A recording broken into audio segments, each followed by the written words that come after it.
Greetings, church. It's Kevin Duclairon. I had an unexpected event happen earlier today.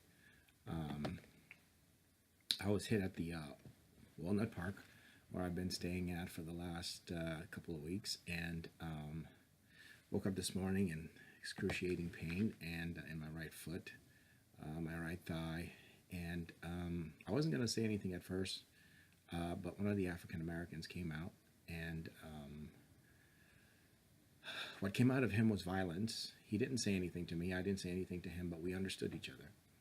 Um, and then there was several other hits after he left the main room where there's about 80 people. It's a division of three different compartments, sort of like behind me here. You see three different compartments.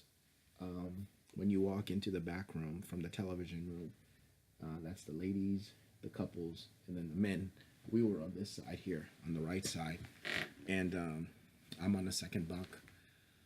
And I think the guy underneath me, bed number 9, is a Gabriel. I'm not exactly sure, but I'm still working through the issue with those people.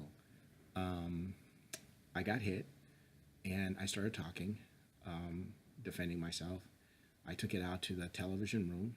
I started talking to Zoe, who is one of the workers there, female, redhead. She's about 6 feet tall. She might be even an Irish woman, I don't know. As I was talking to her, Jose came out, which is the supervisor. He and I butted head because I was questioning whether or not, I was asking her, why is it that after so many weeks, no one had responded um, to the grievance report. And I told her that from the time that I had written the grievance report until now, every single night I'd been sexually assaulted and physically assaulted, and nothing has come of it. And she says, "Well, it's in the hand of Paul. Paul is the guy that's running the overnight shelter, and Paul is the one that needed to respond." And I said, "Well, there's nothing coming out of Paul. I've spoken to Paul, not about the incident, but there's no response."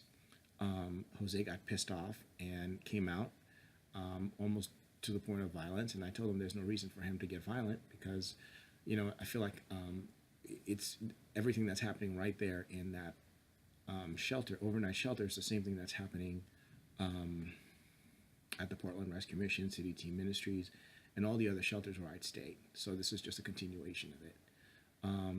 We kind of went back and forth for a little bit, and I think I got written up by Jose. They didn't give it to me right then and there, so if I go back tonight, they'll probably give it to me then tonight that I've been given a warning. I took my knife, which we have to submit our knives in, and I left. Last night, when they were coming out, I'm not exactly sure why they were coming out, but they kept on coming out. The women were out. I ended up writing a bunch of questions. I took a piece of paper and I wrote down a bunch of stuff, questions that I had, observations as a result of my being there and what was going on. And basically what I wrote down was just, food for thought. And it's just because I'm in the storage here, I'm not going to say anything. I'll read it to you at another time. Walnut Park Shelter for the Homeless, in the front, basically they care for you, they provide beds and food and clothing, toiletry, television, the rural packet, check-in the weapons, microwave oven. They make it available for everybody. They got 4 workers, curfew, and hours of operation. And in the back, it's, the questions that I asked were about 12, 13 of them. It's like, what's going on here? Why the sexual assault and violence? I'll summarize it. But it's kind of lengthy. You can see here, it's kind of a lengthy questionnaire. And then over here, food for thought. I have some more thoughts here, but I didn't use this though completely. I didn't use this sheet. I used this one. Anyway, I left and I went to Second and Main, right next to the police department, and I spoke to them. I started talking about 5 in the morning because that's when I was awakened. I didn't stop talking, and all the time I was on bus 12, I was basically confronting the situation, preaching the gospel, and dealing with the issue. So I dealt with it in the shelter, I dealt with it on the bus, and then I went to the police department. Instead of going into the police department and talking to whoever was there at the front desk, I opened it up and turned it into a sermon. And I started, and I had this out. This is the bag that I had out. And I spoke to them until about 8:30, 8:25 this morning, 8:20, 8:25 this morning. So when I got there, it was about 6, and this is what I had spoken to them about. John and Gabriel were in the background, and I think this was Gabriel's hit again. You know, Gabriel's and John's hit. My foot are, even as I'm talking to you, is in excruciating pain. And then I talked to them about, you know, just everything that I had on these sheets, the situation that I'm dealing with, and the Lord here. You'd have to actually see the video, hear what I had to say. I don't remember everything that I said, but talked about, you know, the fact that Christians are being targeted and hit. Christians are being hated. You know, when I went to them, I came to them with a Bible. I didn't come to them with a gun. You know, they need to give up the gun. They need to repent of their sins. So I shared the gospel with them. It was kind of lengthy. I addressed a lot of issues. I don't recall everything that I said. They'd have to give you a copy of a tape if they videotaped it. Let's see what else. It was, let's see. Afterwards, I prayed and asked if anybody wanted to repent of sin. Anybody wanted to give their lives to Christ. Nobody responded. I had asked them for pennies, nickels, dimes, and quarters. They didn't give me anything. So afterwards, I went to the bank, got some cash, and I was directed to the store to do that. And then I had some Wendy's for lunch. Wendy's for lunch. I just came back. But all in all, you know, the persecution continues, and nothing has changed, you know.